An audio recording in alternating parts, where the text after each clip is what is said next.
আসসালামু আলাইকুম, welcome to BDT 12 point. গত পর্বে আমরা লারাভেল কিভাবে ইনস্টল করতে হয় তার ধারাবাহিক প্রসেসটি দেখেছি। আজকের পর্বে আমরা লারাভেল প্রজেক্টটির যে ফাইলগুলো রয়েছে সবগুলো স্ট্রাকচারগুলো নিয়ে আলোচনা করব। তো চলুন শুরু করা যাক। প্রথমত আমাদেরকে আমাদের কম্পিউটার থেকে জ্যাম্পস সার্ভারটি ওপেন করে নিতে হবে আমাদের প্রজেক্টটি রান করার জন্য। এখান থেকে হচ্ছে আমি জ্যাম্প কন্ট্রোল প্যানেল ওপেন করেছি এবং আমি অলরেডি আমার এখানে অ্যাপাচি এবং মাইএসকিউএল স্টার্ট করেছি। এখানে আপনাদের হয়তো এখানে আমি এখানে আমার শো করতেছে স্টপ, আপনাদের শো করবে স্টার্ট। তো এটা স্টার্ট করে নেবেন, নিলে এরকম হচ্ছে সবুজ হয়ে যাবে আপনাদের এই আইকনগুলো। তারপর আমরা এটা কেটে দিব। কেটে দেওয়ার পর আমরা আমাদের প্রজেক্ট ডিরেক্টরিতে চলে যাব। দিস পিসিতে যাচ্ছি। এখান থেকে আমি চলে যাব হচ্ছে আমার নিউ ভলিউম, এখানে আমার জ্যাম্প ইনস্টল করা আছে। তো এখানে জ্যাম্প ফোল্ডারের মধ্যে প্রবেশ করতে এখান থেকে এসটি ডক্স, এখান থেকে গত পর্বে আমি দেখিয়েছি আমাদের প্রজেক্ট ছিল বিডি প্রজেক্ট, এর মধ্যে প্রবেশ করতেছি। ওকে, প্রজেক্ট করার পর প্রজেক্টের মধ্যে এন্টার করার পর এখান থেকে আমাদের সিএমডি ওপেন করে নিতে হবে। সিএমডি ওপেন করে নিলাম। নেওয়ার পর আমরা প্রজেক্টটি রান করতে যাব। এ কারণে হচ্ছে আমাদেরকে এখান থেকে পিএইচপি আর্টিসান সার্ভ এই কমেন্টটি চালাতে হবে।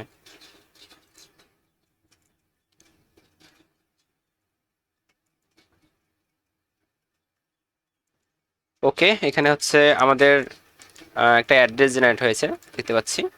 এটা আমরা কন্ট্রোল সি দিয়ে কপি করব। কপি করে হচ্ছে আমরা আমাদের ব্রাউজারে চলে যাব। ব্রাউজারে গিয়ে এখানে আমরা এটা পেস্ট করব। পেস্ট করলে আমরা আমাদের এই যে দেখতে পাচ্ছি গত পর্বে কিন্তু আমরা এই প্রজেক্টটি ইনস্টল করেছি। ডিফল্ট আমাদের এই টেমপ্লেটটি আমরা গত পর্বে দেখেছিলাম। এখন হচ্ছে আমরা আমাদের প্রজেক্টটি আমাদের কোড এডিটরের মধ্যে ওপেন করে নিব। এজন্য আমাদেরকে কন্ট্রোল সি চেপে আমাদের সার্ভারটি অফ করে নিতে হবে। অফ করার পর এখান থেকে আপনাদেরকে লিখতে হবে কোড কোড। আপনারা যদি ভিএস কোড এডিটর যদি ব্যবহার করে থাকেন তাহলে হচ্ছে কোড ডট লিখে যদি এন্টার ক্লিক করেন তাহলে আপনাদের ভিএস কোডটা ওপেন হবে। তো আমাদের কোড এডিটর ওপেন হচ্ছে। এখান থেকে ওয়েলকাম অংশটুকু কেটে দিলাম, তারপর এটাকে মিনিমাইজ করে নিলাম।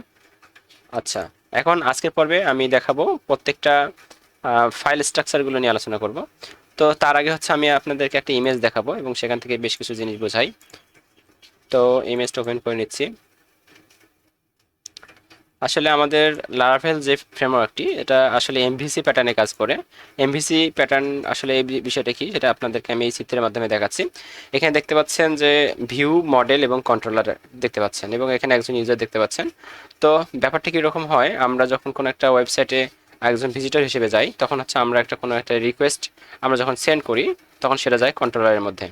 অর্থাৎ আমাদের কন্ট্রোলারের মধ্যে যত ধরনের ক্যালকুলেশন বা বিভিন্ন হিসাব নিকাশের ব্যাপার স্যাপার সেগুলো হচ্ছে কন্ট্রোলার করে থাকে, বা যাবতীয় কন্ট্রোলিং এর বিষয়গুলো আমরা এই কন্ট্রোলারের মধ্যে থেকে করে থাকি। এখান থেকে যাওয়ার পর আমাদের একজন ইউজারের যে যে ইনফরমেশন প্রয়োজন, অর্থাৎ কন্ট্রোলারের মধ্যে যত প্রকার ইনফরমেশনগুলো দরকার সেটা হচ্ছে মডেলের কাছে তার রিকোয়েস্ট পাঠায়। এই রিকোয়েস্টটা মডেলের কাছে যায় এবং মডেলের কাছ থেকে ইনফরমেশন কালেক্ট করার পর সেটা রেসপন্স আকারে আবার কন্ট্রোলারে যায়। কন্ট্রোলার আবার সেটাকে মডিফাই করে পাঠায় হচ্ছে ভিউতে। অর্থাৎ ভিউতে বলতে হচ্ছে আমরা সামনে আমরা ধরেন যে আমরা একটা রেজাল্ট নেওয়ার জন্য আমরা রোল এবং রেজিস্ট্রেশন নাম্বার দিয়ে সাবমিট করেছি, তখন রিকোয়েস্টটা কোথায় যায়? প্রথমে কন্ট্রোলারে যাবে, মডেলে যাবে, মডেল থেকে আবার কন্ট্রোলারে যাবে এবং সেখান থেকে ভিউ অর্থাৎ ওয়েবসাইটের ফ্রন্ট এন্ড সাইটে চলে আসবে। সামনের দিকে আমরা দেখতে পারবো একটা টেবিলে আমাদের রেজাল্ট বা মার্কশিট দেখতে পাই। তারপরে সেটা কে দেখতে পারবে? ইউজার দেখতে পারবে। তো এভাবেই হচ্ছে আমাদের লারাভেল ফ্রেমওয়ার্কটি কাজ করে। তো আমরা দেখবো এই কন্ট্রোলার কোথায় থাকে, তো মডেল কোথায় থাকে, ভিউ ফাইলগুলো কোথায় থাকে। তো চলুন দেখে আসি। তো আমি প্রথমত বলেছিলাম কন্ট্রোলার নামে একটা জিনিস আছে, সেটা হচ্ছে আমরা যত প্রকার হিসাব নিকাশ এগুলোর কাজগুলো করি সেই ফাইলগুলো থাকে হচ্ছে আমাদের অ্যাপস ফোল্ডারের মধ্যে, অ্যাপ ফোল্ডারের মধ্যে। এখানে যদি আমরা ক্লিক করি এবং ক্লিক করার পর এইচটিটিপি অর্থাৎ এইচটিটিপি রিকোয়েস্ট, এখান থেকে হচ্ছে আমাদের কন্ট্রোলার্স দেখতে পাচ্ছেন। এই কন্ট্রোলার্স ফোল্ডারের মধ্যে কন্ট্রোলারগুলো থাকে। আর অর্থাৎ লজিক্যাল যত ফাইল সবগুলো হচ্ছে আমাদের অ্যাপ ফোল্ডারের মধ্যে। আপনারা যেহেতু বিগিনার লেভেলে আপনাদের বেশি কিছু বোঝার দরকার নেই, জাস্ট আপনারা এটা মনে রাখেন যে আমাদের যে লজিক্যাল ফাইলগুলো সেগুলো থাকবে অ্যাপ ফোল্ডারের মধ্যে। এবং বুটস্ট্র্যাপ এই অংশটুকুর কাজ হচ্ছে, এই ফাইলটার কাজ হচ্ছে আমরা যে আমাদের প্রজেক্টটি যখন লোড হওয়ার যে লোড হতে সাহায্য করে হচ্ছে এই বুটস্ট্র্যাপের ভিতরে যে ফাইলগুলো থাকে। তারপরে কনফিগ ফাইলগুলো হচ্ছে আমাদের যত ধরনের কাস্টম কনফিগারেশনের কাজগুলো সেটা আমরা করতে পারি আমরা কনফিগ ফোল্ডারের মধ্যে। কিন্তু আমাদের মেইনলি লাগবে হচ্ছে আমাদের অ্যাপ ডাটাবেস প্রথমত অবস্থায় আমাদের জানতে হবে, যেটা ম্যান্ডেটরি আমাদের জানাই লাগবে, সেটা হচ্ছে ডাটাবেস ফোল্ডারটি সম্পর্কে জানা লাগবে, public resources routes dot ENV file, এগুলো মাস্ট জানা লাগবে প্রথম অবস্থায়। তো ডাটাবেজের কাজ হচ্ছে, নিশ্চয়ই নামটি শুনে বুঝতে পারতেছেন যে ডাটাবেজের যাবতীয় কাজগুলো আমরা এই ডাটাবেজ ফোল্ডারের মাধ্যমে করবো আর কি। এখান থেকে দেখতে পাচ্ছেন মাইগ্রেশনস নামে একটি ফোল্ডার, অর্থাৎ একটা মডেলের আন্ডারে আমাদের একটা টেবিল থাকবে। সেই টেবিলে যত আমরা মনে করেন যে একটা ইউজারের যদি নেম, ইমেইল, পাসওয়ার্ড এগুলো দরকার হয়, সেটা তো একটা টেবিলে থাকা দরকার। এই টেবিল আকারে সেটা ডাটাবেজে থাকবে। সেই ডাটাবেজের যে টেবিলটা সেটা থাকবে হচ্ছে আমাদের এই ডাটাবেজ ফোল্ডারের মধ্যে, মাইগ্রেশনস ফোল্ডারের মধ্যে, এবং এখানে একটা ফাইল থাকবে এরকম। ঠিক আছে, তো ডাটাবেজের কাজগুলো হচ্ছে আমাদের ডাটাবেজ ফোল্ডারের মধ্যে। আর পাবলিক ফাইল ফাইল হচ্ছে কিসের জন্য, অর্থাৎ আমাদের পুরো প্রজেক্টটি লোড হতে সাহায্য করে কিন্তু পাবলিক ফোল্ডারের মধ্যে দেখতে পাচ্ছেন ইন্ডেক্স ডট পিএইচপি। আমাদের একটি প্রজেক্টে যাব লোড হতে সাহায্য করা হচ্ছে ইন্ডেক্স ডট পিএইচপি, এবং এছাড়াও পাবলিক ফোল্ডারের মধ্যে থাকে হচ্ছে আমাদের জেএস ফাইল, সিএসএস ফাইল ইত্যাদি ফাইলগুলো হচ্ছে আমাদের পাবলিক ফোল্ডারের মধ্যে থাকে। অর্থাৎ স্টাইলিং যে ফাইলগুলো আমরা পাবলিক ফোল্ডারের মধ্যে পাবো, ইমেজ ফাইল।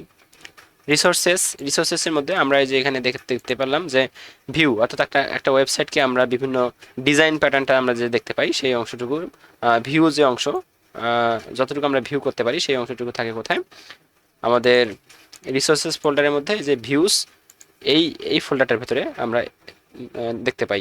এই যে আমরা দেখতে পাচ্ছি ওয়েলকাম ডট বিলেট ডট পিএইচপি, এটাই অ্যাকচুয়ালি আমরা এখানে যে প্রজেক্টটি দেখতে পাচ্ছি সেই ফাইলটা হচ্ছে আমাদের এটা, সামনে যেটা দেখতে পাচ্ছি এটা। ঠিক আছে, এগুলো বিস্তারিত পরে আলোচনা করব, আজকে পরিচয় করে দিচ্ছি। আর রাউটস এটার কাজ কি? রাউটস হচ্ছে এই যে আমরা দেখতে পাচ্ছি আমাদের ব্রাউজারে, এখানে যদি অনেক সময় আমরা এরকম যখন লগ ইন থাকে, এখানে আমরা লগ ইন এরকম দেখতে পারি, স্ল্যাশ দিয়ে লগ ইন দেখতে পারি। এই যে একটা ইউআরএল, এই ইউআরএলগুলো আমাদেরকে সেট আপ করে দিতে হয়। আমরা কোনো একটা পেজে ঢুকতে গেলে, আমাদের ওপেন করতে গেলে আমাদের একটা রাউট ডিফাইন করে দিতে হয়। সেই রাউট ডিফাইনের কাজটা হচ্ছে আমাদের রাউটস ফোল্ডারের মধ্যে থেকে, এখান থেকে ওয়েব ডট পিএইচপি এখানে আমাদের করতে হয়। আমরা যে ফ্রন্ট এন্ডের যে সাইটটা দেখতে পাচ্ছি এটা কিন্তু ওয়েলকাম ডট বিলেট ডট পিএইচপি। ঠিক আছে, আর স্ল্যাশ মানে হচ্ছে যে আমাদের মেইন ডিরেক্টরিতে, অর্থাৎ হোমে আছে আমাদের হচ্ছে ওয়েলকাম ডট বিলেট ডট পিএইচপি। এই যে এই ফাইলটা আমরা দেখতে পাচ্ছি হোমে, কিন্তু আমাদের এই প্রজেক্টটি দেখতে পাচ্ছি। হ্যাঁ, ও আচ্ছা, আমরা আর্টিসান থেকে বের হয়ে গেছি, এই কারণে আমাদের এটা শো করতেছে না। পিএসপি আর্টিসান সার্ভ রিফ্রেশ করলে আমরা প্রজেক্টটি দেখতে পারবো।